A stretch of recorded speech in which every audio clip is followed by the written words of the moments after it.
For those who don't know me, my name's Michael Jennings. I'm the platforms team lead at Los Alamos National Lab. Started there back in 2016. Before that, I spent almost 10 years at Lawrence Berkeley National Lab. I've been working with containers in HPC and otherwise for several years now. And I call the talk Container Mythbusters, not because I'm going to, build a fake human and see how much it takes for a fan to chop its head off or anything like that. It's because there's a lot of misinformation and misunderstandings out there about containers, the different container runtimes and the options, what works and what doesn't for HPC. And so I'm going to go through some of those and debunk some bad information and give you some insights and maybe answer some questions that you might have had along the way. So if you're not familiar with Los Alamos, we are a national laboratory located in New Mexico. We were the original site for the Manhattan Project, which hopefully most people have heard of. We are responsible, along with our peer labs, Lawrence Livermore and Sandia, for the safety, security, and effectiveness of the United States nuclear stockpile. We also do a lot of general science research, everything from energy to environment to health and national security. We are the oldest of the national labs. We started as part of the Manhattan Project. And we've been doing this for a long time. Back in '92, they decided that we were not going to blow any real stuff up anymore. And from that point on, high-performance computing and simulation at scale has been critical to our ongoing responsibility to keep America and the world safe. I like to point out that that picture was taken from my backyard. You can see all the way down into the canyon, all the way out into the valley and up the mountains on the other side. And yes, we are hiring. LANL's been doing high-performance computing since before HPC was a thing. From the very early Cray and IBM systems we had all the way up through Roadrunner, which was the first petascale system, at least acknowledged petascale system. And our current machine, which is Trinity, which is 19,460 compute nodes, Haswell and Knight's Landing. 40 petaflop theoretical, and I think we've hit 20-something in real-world tests. So a pretty powerful machine. So first myth we want to bust here. Containers are, and whatever comes after that. If you ask anybody in the industry who's ever done anything with containers what a container is, I guarantee you will get tons and tons of different answers. What's important is that you understand what that person means when they say containers, because different people can mean different things. Containers a lot of times will refer to the operating system image that something is running inside of. If you go out on Docker Hub and you pull something down, you'll hear that referred to as a container a lot of times. In Docker terminology, that's actually called a repository. Why is it called a repository? Well, one of the ways that you can maintain a container image is to actually run a container process. It puts a layer, a writable layer on top of your read-only image. You make changes to it, and then you literally do what's called a Docker commit. And you can commit all of those changes back to the container. And that becomes a new layer. And you pile on commit after commit, layer after layer. And that's one way to maintain a container. Not the best way, but it's a way. So that a lot of times will get referred to as a container. And if you go and you do Docker images, you'll see a list of all of your tagged container images sitting there for you. What those actually refer to is a manifest, a JSON document that points to all of the different things that make up that container image, some of the history behind it, the command that formed each layer, and so forth. Container is also used to refer to the running process. And this is actually the more correct definition. From a point of view of the system, a container is always a process. That's an important equivalence to really understand. A container is a process. More specifically, a process and all of its children. You use containers in general to group processes together and present a customized view of the machine to those processes. Now, I'm not always perfect in the way I refer to these things either. Sometimes I'll use these terms interchangeably myself. So if I use the wrong term or you're not sure which one I'm referring to, do feel free to ask me. Forgot my drink, hang on. All right. So, but fundamentally the key point is to remember that containers are processes. There's a little diagram over there that you'll see that kind of presents a rough view of what that looks like on the system. Next myth, containers are the new chroot. Anybody who's been around Linux and Unix for a long time has experienced the possibly misguided attempts that have been made over the years to pretend like chroot is a security mechanism. A lot of times you'll see daemons that have to run as root, but don't necessarily have to have access to the full file system. They'll chroot to a special directory in order to prevent various types of exploit on the system. Unfortunately, the POSIX standard mandates that there be a way to break out of a chroot jail. So it's not a great security boundary. But people have been trying to use it as one or find a better way for many years. If you've ever heard of the Linux vServer project or OpenVZ, there were a number of these attempts to replace chroot with something better. Containers came along, and a lot of people have it in their head that this is the latest and greatest and best way to replace chroot once and for all. Well, yes and no. Containers are more suited to security than chroot, but it's still not exactly a security boundary, and we'll talk more about that in a little bit. So what are containers? Well, to the kernel, containers are processes, but more specifically, containers start with namespaces. A namespace is essentially a way of lying to your process. Instead of it seeing what's actually on the system, with namespaces, you can lie to it and present different information from the kernel to the process running in the container. There are several different kinds of namespaces. If you have a recent kernel, you have 7 altogether. 6 of those are what we consider privileged. So you got mount namespace, which shows a custom view of the mount table. If you've ever looked at proc mounts or proc self mounts, that is a listing of all of the mounted file systems in that namespace. And you can create a new mount namespace, and you can mount and unmount and go crazy within that namespace and not necessarily affect the rest of the system. You've got the PID or process ID namespace. When you create one of these, the creating process or the child that it clones off becomes process ID 1 with all of the semantics that go along with that. It becomes like init, it becomes the parent process for anything that doesn't get correctly reaped, and so on and so forth. UTS namespace is a custom host name and a custom domain name. Now in this case, domain name doesn't mean DNS domain name, it means NIS domain. And if you don't know what NIS is, you were probably born in the past 20 years.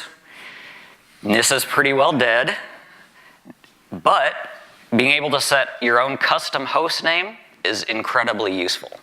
So that's generally what the UTS namespace is used for, is setting a custom host name. The net or network namespace gives you a custom view of the TCP/IP stack. You get your own routing tables, you get your own IP tables rules, and so on and so forth. You also get exactly one network interface, the loopback. So if you want to be able to talk on an actual network, network namespaces can be of limited use unless you do other work outside the namespace. IPC, you've got POSIX message queues, you've got semaphores, you've got System 5 IPC, all of those things, you can namespace those. And then the newest one is called C group. C groups or control groups are ways that you can tell the kernel to put limits on certain processes or groups of processes. For a long time in HPC, we struggled with how do we enforce memory limits on processes? How do we enforce CPU limits on processes? It used to be that something like Torque would have to sit there and poll over and over and over again, watching how much memory the job was using up and detect when it crossed a threshold and then go and kill it. With C groups, we don't have to do that anymore. It's a kernel-based mechanism to provide kernel-enforced limitations on resources. So you can tell the kernel, this group of processes can only use 10% of the CPU. And once they've hit their 10%, the kernel stops scheduling those processes. You can put limits on network bandwidth, and the kernel will only transmit so many packets per second, whatever you've told it. So these are kernel-enforced limits that you can put in place. Now there's one namespace that's special. And I say special because it's unprivileged. That means any user on the system can create this user namespace. User namespaces provide a customized view of UIDs and GIDs on the system. Or put differently, it creates a mapping between the actual UIDs and GIDs outside the namespace and a range of UIDs and GIDs inside the namespace. Now, if you're privileged, you can say, okay, I want these 10,000 UIDs on the host system to map to these 10,000 UIDs inside my user namespace. And you can do the same with group IDs.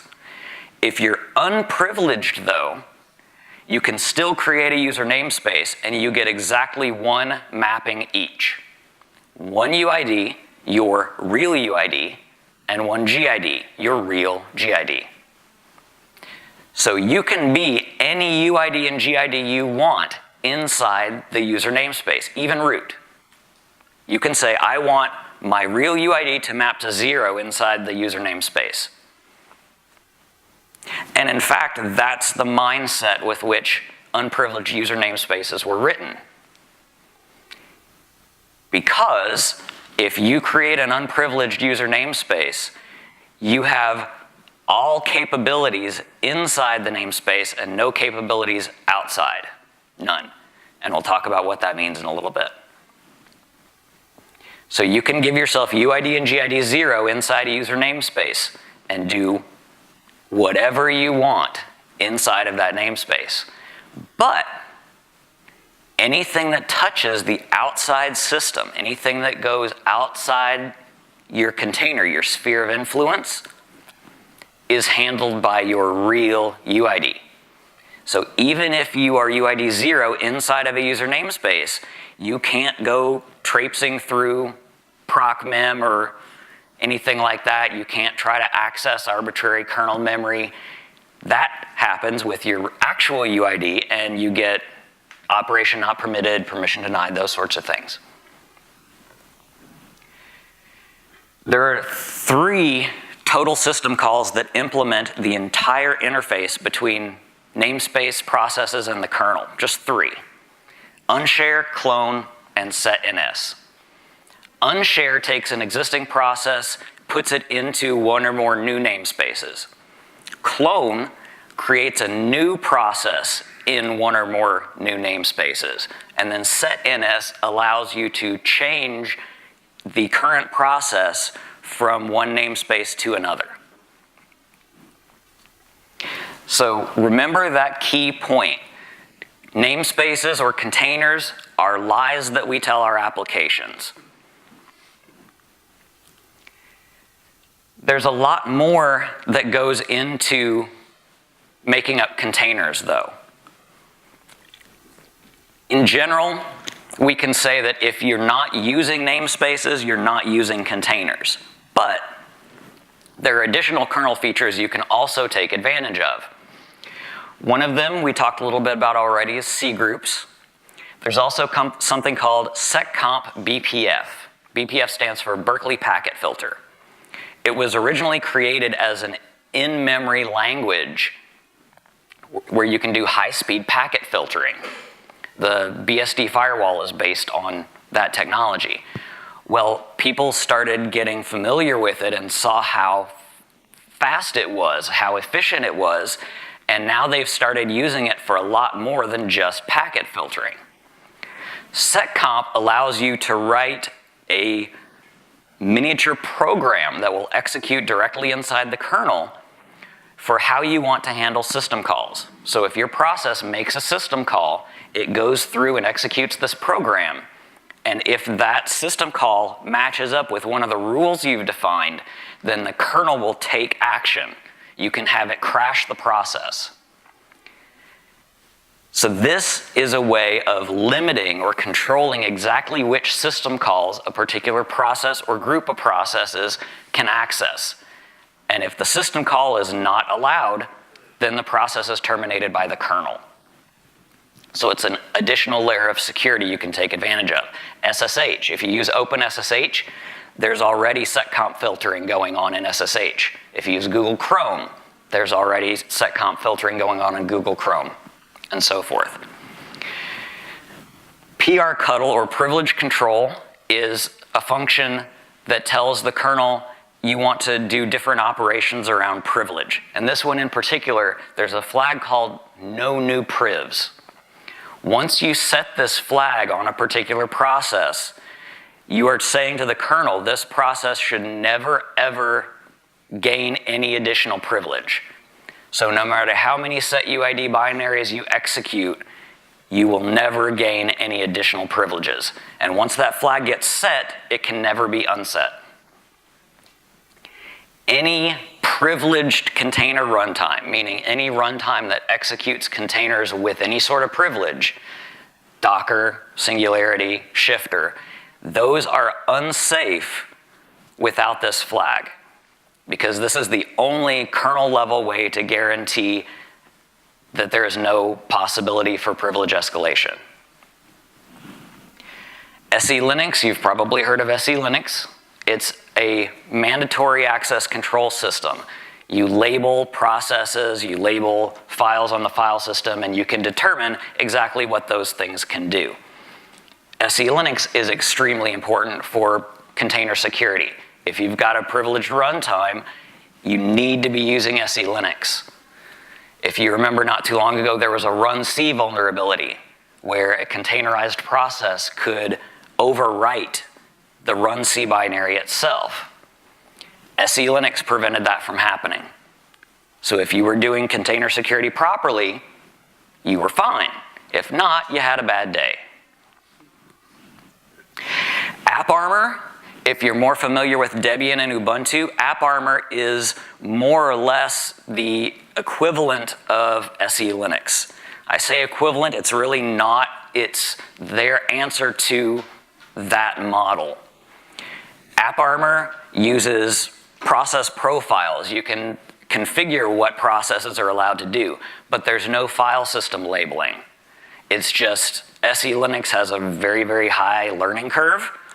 AppArmor is much easier to learn, but it's not as powerful.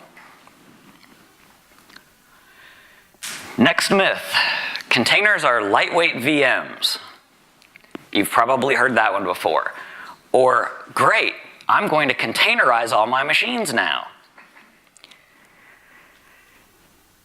Just because you can doesn't mean you should. But more importantly, when we're talking about Docker containers and the OCI container ecosystem, we're not talking about virtualizing machines. We're talking about virtualizing applications. Docker containers are actually application containers. If you've ever heard of AppC or the Rocket project, It was called app-C because they are application containers. The whole point of Docker containers and OCI containers is to bundle the application with the environment that you want it to run in. And in fact, any Docker container that you create has an attribute called the entry point and a command. You can set a particular program to execute when you run the container. So when you say Docker run and the name of a container, you're telling Docker to run an application. You're not saying bring up this machine. You're saying run the application that's associated with this container. There are other container systems that are specifically intended to replace machines with containers. And for that reason, they actually boot the container. You don't do a run, you actually boot it. So for example, systemd nspawn. Systemd has re-implemented everything except for the kernel, so obviously it's going to have its own container runtime, right? Nspawn actually expects to execute the systemd inside of a file system image. So it actually boots the container via systemd just like it would real hardware. LXC and LXD are a container system that Docker originally used, but they have continued development even after Docker went their own way. And the current LXD offers VMware vSphere type functionality. You can do live migration of containers. You can move containers around. You can bring containers up and down in groups. All of that type of stuff you would expect to be able to do with VMs, LXD can do with containers. So if you want to virtualize machines via containers, Docker's not the tool you want to be using. You can, it's doable, and yes, I have done it while I was learning and didn't know any better. So you can do it, but you probably shouldn't. When we're talking about HPC, in general, we're trying to make it easier for our users to run jobs. What are jobs? Applications. So we're generally talking about application containers.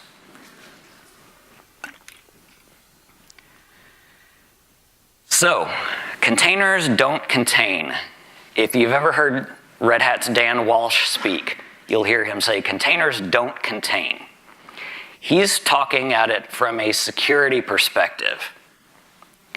And I was thinking about this, and I realized that there's a difference between what people think contain means and what the contain that containers are actually doing means. So it's true that containers don't contain, but it's also true that they do. So what do I mean by that? Well, you've got to think more passively and less actively. What Dan was saying is containers are not a jail. They're not going to go out of their way to try and keep something in and prevent it from getting out. And in fact, the kernel has specific functionality that is intended to allow things to move between namespaces. That's why the setNS system call exists. So containers are a passive grouping of stuff. You're taking file system images and processes and you're grouping them together so that you can think of them as a whole. So containers are more like buckets or Tupperware or Ziploc bags. If something tries hard enough, it's gonna be able to get out. But it's more of a grouping concept. Does that make sense? What about giving from one container? It's absolutely possible. Yeah. Mm-hmm. That's why things like SE Linux are so important with containers. Now, I will give you this caveat. If you're using unprivileged user namespaces, the kernel has very specific requirements for determining which processes, under what circumstances, can move between namespaces. So if you have an unprivileged user namespace, you have all capabilities inside that namespace, but that doesn't mean that you can change into a namespace that was created by root. And in fact, you cannot. So unprivileged user namespaces, there are security controls put in place by the kernel that you can rely on. Next myth, container is short for Docker container. And I say this is a myth not because people don't think that, just because it's not true. There's a lot out there in container land apart from Docker, and we've already talked a little bit about some of the other alternatives. Docker did popularize the concept of containers because they made them portable, they made them prescriptive, they made them easy to move around and share with your friends and build up and use for all sorts of things in an easy, simple, efficient way. They were intended for DevOps, infrastructure as code, and they do that job very well. I would say maybe mistake is not the right word, but they made potentially a strategic error in judgment as they were developing Docker. They started thinking that they had everything right because they had gotten so popular so quickly, and that they should be fully in control of everything. Their vision was the vision, and that was that. And so when outside entities came to Docker and said, you know, your security isn't what it should be. You don't have a way of actually proving continuity of containers, provenance of containers, non-repudiation of content creation. Docker decided they didn't care. And so a company called CoreOS decided to start a competing container specification and project called Rocket because they felt like Docker was not listening to them, and they were right. And CoreOS had the position in the marketplace and the brain power to make their stuff successful. So the people like Google and Red Hat and Amazon and IBM, all of the people who were using containers but weren't either one of these players started to think, oh crap, they're going to bifurcate the community and this is not going to go well for anyone. So they decided to form the Open Container Initiative, a standard organization that would help everybody work together and help the community drive what the standards for containers should be. And Docker, when they realized what was about to happen to them, kindly contributed their code and their formats as the initial implementation for the Open Container Initiative. In other words, help, help, we want to stay relevant. So the OCI has been bootstrapped by the Docker standards and are now off to the races, developing and improving and making changes where change is needed, but maintaining compatibility where it makes sense. Now along came us in the HPC community. Myself and several of my peers from other institutions found Docker before this happened. And we went to Docker and we said, you know, if you change these few things, we'd be able to use it for HPC. This could really help us out and address a lot of problems that we have. Solomon Hykes, who was the original creator of Docker and the CTO for a long time for .cloud/Docker Inc., he didn't want to hear it. His vision was in the web app space, and he didn't care about HPC. So he told us, you know, you can already go and create an authorization plugin to keep your users from getting root. Have at it, but I don't care. None of us knew Go, so that was problem number one. And given that he didn't seem to care about our use case, it didn't make sense for us to really try and push that agenda. So a number of us started trying to figure out what the right way to go was. The first one to come out was Shifter from NERSC. Shifter was the original implementation of containers for HPC, and they got a lot of stuff right. The shifter authors had the foresight to use an image gateway, since they, at the time, had to support older kernels, older operating systems. They couldn't count on user namespaces being present in the kernel, because it hasn't been there for, it's been there since 3.18 in its final form.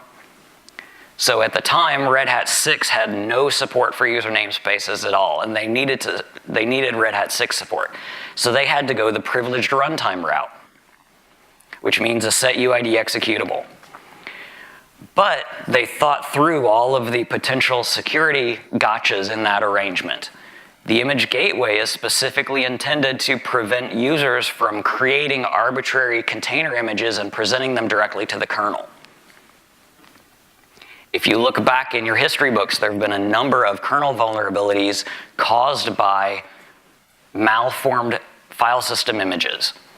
So if you're presenting an ext file system directly to the kernel and you have complete control over what that image looks like, you could panic the kernel or potentially escalate your privilege. And so the image gateway prevents that. Shifter also came up with the idea of using squashfs to have a single file constituting your container so that a parallel file system could distribute it to all the nodes without beating the crap out of your metadata server. If you do it with a directory tree, especially if you've got like a Python program that's going to load all sorts of modules, your metadata server is going to fall over and die. NERSC came up with a solution of using a squashfs on Lustre or GPFS to distribute the container image. So all of that was pioneered at NERSC. Then Charlie Cloud started up at around that same time at LANL. Charlie Cloud took the opposite approach. They were looking forward and saying, okay, user namespaces are the future, so that's where we're going to go.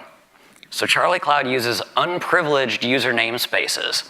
And that means you can install Charlie Cloud as a normal user on any system that supports user namespaces, which includes all of the latest versions of SLES from SLES 12 onward, all the latest versions of CLE, the Cray Linux environment, all the latest Ubuntu and Debian and Fedora and so on.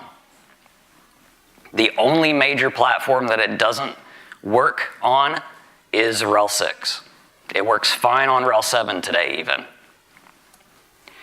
So Charlie Cloud went the unprivileged route for security because, I mean, we're LANL. Security is job 1, 2, 3, 4, and 7 for us. Next came something called Singularity. Singularity was originally not a container solution at all. It leveraged chroot and the aforementioned method of breaking out of a chroot to present two different perspectives on the server to the underlying application. But they didn't tell anybody that's how it worked, and it confused the hell out of the users. So 2 months after the 1.0 release, 2.0 came out, and it was a complete rewrite. And it used namespaces for the first time. But it presented raw file system images directly to the kernel. And we talked a little bit about the issues with doing that. So it has been gaining popularity ever since then, and it's probably the most widely used of the HPC container runtimes. And it has recently had yet another complete rewrite to solve some of those issues. And that last logo down on the end, for those who might not recognize it, is for a Red Hat project called Podman.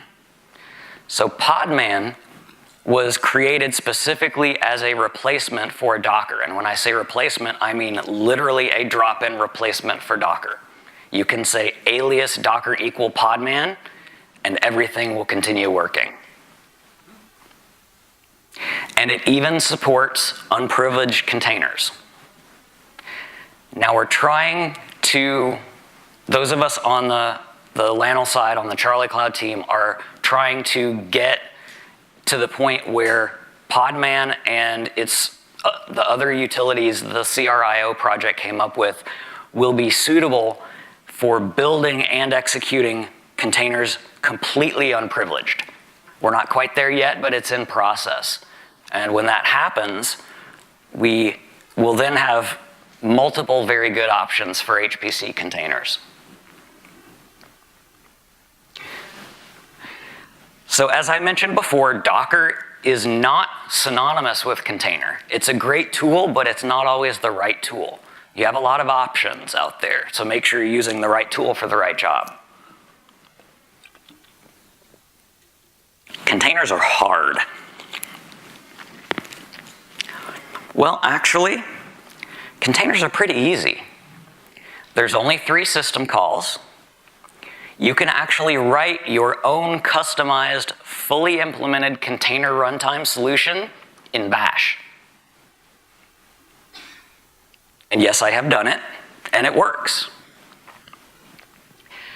Modern versions of the util Linux package have a couple of command line utilities. One is called nsenter, which allows you to enter an existing namespace. You can pass it a process ID, and it will automatically figure out that process's namespaces and go into it. So you can use nsenter to enter the namespace of a Docker container, for example. The unshare command line utility mimics the unshare system call. You can create new namespaces and have your shell script enter those namespaces at will. And I have written complete container solutions using unshare. We had a utility, a service that we need to run on all of our systems for security reasons. But for a long time, we refused because we didn't want to run the risk of that utility crawling one of the parallel file systems and bringing it down. So for many moons, the rest of my team said, no, we're not going to do that. And that was the answer. But I said, let's try something. And we wrote a container implementation that you execute that shell script from systemd rather than executing the daemon directly. And that shell script goes through and unmounts all of the unnecessary file systems, remounts everything else read-only, and provides 2 spaces that are read-write. The directory that the daemon process thinks is its configuration and runtime directory, and a tempfs in case it needs temporary space, and that's it. Everything else is either gone or read-only. And then it executes the daemon process so it doesn't know any differently. So now there's no possible way for that daemon to go off and traipse through the file system or delete user files or compromise the server or anything like that, because it can't see that stuff. And it has no idea that there's more stuff there that it can't see. So there's lots of stuff that you can do with containers in a very, very simple and straightforward way. What I will caution you of, though, is that all of the stuff that unshare and Charlie Cloud and Shifter and Docker hide from you, the complexities of managing namespaces and file system mounts and things like that, that's where it gets complicated. So if you don't need to implement your own runtime from scratch, don't. And if you feel like you do, really think through why that is. Because that's where you can get burnt. And if you don't do your runtime correctly, you can end up with major security flaws.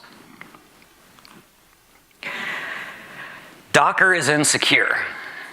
This is probably the #1 myth and the one that I hear most frequently. And if you look back, it is true that Docker's record on security is not great. Of all of the security problems that they've had, they only bothered to get 2 CVE identifiers. And both of those CVEs covered multiple actual vulnerabilities, one of which covers as many as 6. You could join and manipulate the root namespace. You could change the contents of user bin and thereby escalate your privileges. And in fact, 7 of the 9 releases that they did in 2018 were to fix security vulnerabilities, many of which were privilege escalations. A security expert recently did an audit of the code. I won't read you all of those quotes verbatim, but you can read them for yourself. That was his assessment of the security of the code. That using setuid programs requires discipline, cleanliness, simplicity, and Upstream apparently had forgotten that when they wrote that code. He also mentioned that any of the given setuid binaries, it was impossible to tell if they were being executed with privilege, with dropped privilege, or with permanently dropped privilege. He couldn't figure out, and he hypothesized that maybe the developers lost track too, which resulted in some of these security vulnerabilities. But he was willing to continue supporting it as long as only a specific Unix group had permission to execute those setuid binaries. He said he did not want arbitrary users on the system to be able to execute them directly. And the quote in the bar there, that is a quote from the primary author. Pretty scary, huh? How many people knew about all those security flaws in Docker? Well, I have a little bit of a confession to make. None of what I just said is actually true about Docker. All of that was about Singularity. So let's look at the real facts. I'll give you the truth now. Docker was designed to only be managed by root. And in fact, if you install it and configure it in the default way, only root has access to the Docker daemon and the Docker API. No other user on the system can talk to Docker at all. And so it's perfectly safe. The only way there can be a vulnerability in Docker is if an arbitrary container can be executed on the system and that container is able to exploit the system that's running the container. Now, even then, that container has to be executed by root. So arguably, it's not possible for Docker to have a privilege escalation vulnerability because you have to be root to run it in the first place. And if you have configured your system so that anybody else other than root can access the Docker daemon or the Docker API, Docker's not the thing that's insecure, you are. Now, I'm not saying that there aren't situations where that makes sense. But Docker was designed the way it was for a reason. And yes, if you can talk to the Docker daemon, there are simple ways to escalate your privileges on the host. Those are known. If you do a Google search, you'll get a dozen different ways of doing it. But you've got to be root. Or someone who has root had to screw up. Or they just trust you. Now, I went back, and since 2016, I started at the beginning of 2016 because that's the first point in time where all of these container runtimes were available and out of the beta phase. From early 2016 to now, Docker either had 0 or somewhere between 2 and 5, depending on what you're counting as a vulnerability in Docker. We can argue what the right number is, but the maximum is 5. Charlie Cloud, 0. It's unprivileged. So there's no way to escalate privileges on the system with Charlie Cloud. If there's a vulnerability, that vulnerability exists elsewhere. Oh, absolutely. Oh, yeah. 2 to 5 is pretty good for as many systems as it's in. I agree. I agree, 100%. Shifter, 0. And that's pretty impressive. Shifter uses a setuid root binary to do their runtime. No vulnerabilities. Singularity, at least 17, depending on how you count. And that's in 2 years. 2016 through 2018. 2 years. If you use Singularity at your site, I recommend you understand why and consider alternatives for security, for your security. Up until the 3.0 release, Singularity didn't support SE Linux, so you couldn't use SE Linux with it. From what I understand, and somebody correct me if I'm wrong, the 3.0 release does support SE Linux. I'm not 100% sure, but I believe it does. And I believe it also has some other security features that the new developers have put into it. So today, the landscape has changed dramatically from when Shifter and Charlie Cloud and Singularity were originally written. And with Podman, we're getting really close to having an open, non-HPC specific tool that could be the answer for HPC. So it's an interesting time. We'll have to see how things develop.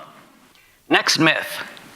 Containers solve the problems of reproducibility in science.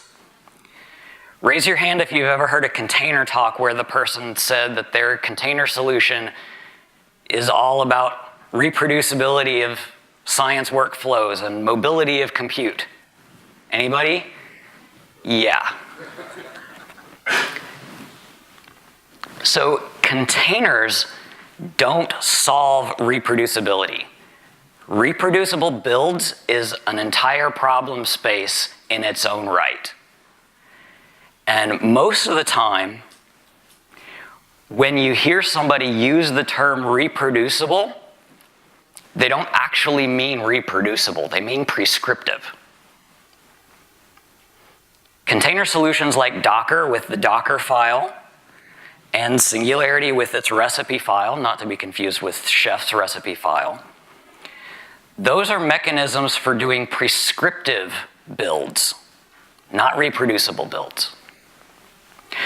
If you have a series of instructions and one of your instructions is yum install some package, you have exactly 0 guarantees that the results of that command are going to be consistent from now to 30 seconds from now, let alone months or years. Reproducibility is an important problem space, and it is something that we need to understand and we need to have solutions for, but containers are not that solution. What containers do is make it clearer how somebody built up the environment that they did their science in, and make it easier to preserve that artifact in a way that other people can make use of it and understand it, but it does not solve the problem of reproducibility. A lot of times when people are talking reproducibility, they mean bit for bit, byte for byte, exactly the same results. If you think about how many timestamps are in an archive, even from that perspective, getting bit for bit, byte for byte, exact replication is damn near impossible. And that's not even considering all of the other aspects of that, which package you get, which version of which package, and so forth. So they're probably talking about prescriptive builds, not reproducible builds. Here's another one that I've heard way too many times. How many people have heard a container person say that it's secure because your UID inside the container is the same as your UID outside the container?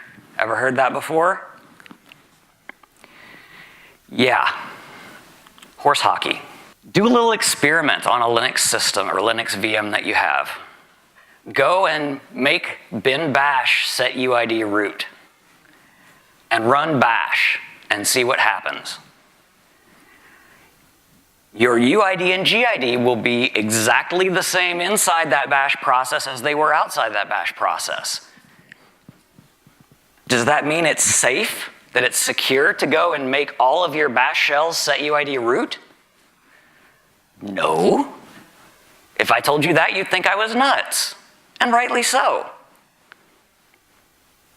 Just because your UID and GID might be the same inside the container does not imply security. It implies identity. But there's a lot of things that happen in between typing a command and when that command presents you with a prompt or does whatever it's going to do. Just like with bash. A lot happens between when you type bash and when you get that shell prompt. And not understanding all of the nuances of what happens along the way and how they can be taken advantage of and exploited is not how you do security. What makes it safe, what makes it secure, is understanding the privilege boundary and the trust model and the attack surface that are involved. Not just looking at UIDs and comparing them and saying, oh, I'm good. It doesn't work that way. Privileged operations are privileged for a reason. And when we're talking about containers, fundamentally, we are exposing privileged operations to unprivileged users. So how do we do that safely? Well, the answer is we trust the thing we're already trusting, the kernel. If your kernel is flawed, if your kernel gets the security wrong, you're already screwed. So why trust anything else? Why add attack surface? Why add trust when you can rely entirely on the kernel to do the right thing? A significant amount of coding effort and thinking has gone into making the unprivileged user namespace implementation in the kernel safe and secure.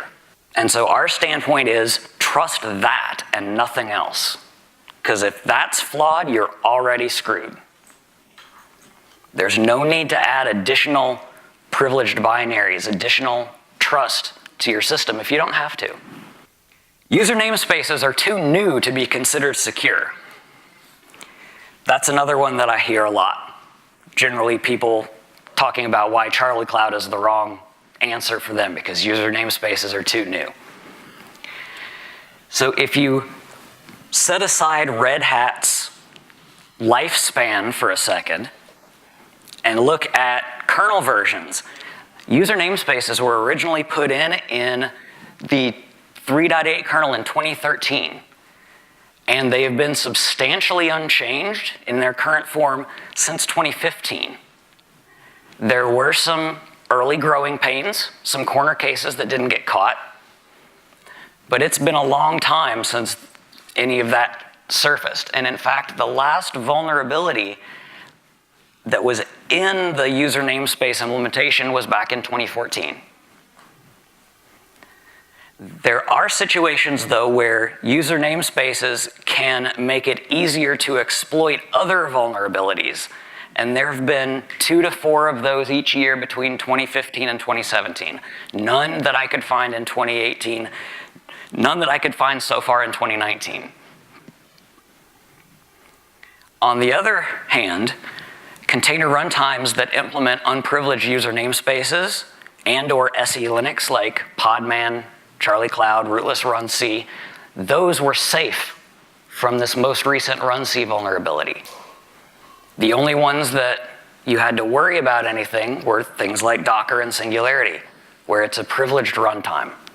Most of the development, not just in HPC, but around the world, most of the container development that's going on is focused on making unprivileged user namespaces make sense. That's where the Googles and the Facebooks and all the big companies, that's where they're putting their developer time and brain power into. So I would say that's where we need to be focusing our attention as well. Because the more brains are on a problem, the more likely it's going to be solved. And if your container vendor is blazing their own trail, ask yourself, how fireproof are you? Is it necessary? Are there technical justifications for what they're doing and why they're doing it, or are they just trying to sell you stuff? So understand what they're doing and why they're doing it. So I would be remiss if I didn't at least give a little bit of a shameless plug for Charlie Cloud. If you're not familiar with it, it is our unprivileged runtime for containers on HPC. It has been used on Trinity and a number of our clusters with great success. We are in the process of doing some tests and benchmarks that will probably be a paper later this year, and I don't want to spoil the surprise of the paper, but if you've heard people talking about magical container runtimes that can speed things up, that's an experiment where they failed to control their variables. The container runtime itself does not change performance. How you distribute the container can have an impact on performance. How you access the container at runtime can impact performance. But the container implementation itself doesn't. The latest version, this slide actually is now out of date because Charlie Cloud is moving very quickly. But the latest release, I believe, is 098 or 099. We're doing a lot of ongoing active development. We're working on getting it approved to go into Fedora. We're working on getting together a completely unprivileged build and runtime solution from start to finish. We are doing a lot of development around examples and proofs of concept to show people how to use it in different scenarios. We're working with NVIDIA and Cray to get all of that stuff working together properly. And we're also looking at other solutions like Podman to see if maybe we can obsolete ourselves with something that we don't have to maintain, that we don't have to own going forward, that can be a solution for the greater community, not just for HPC. And one of the things we are working on,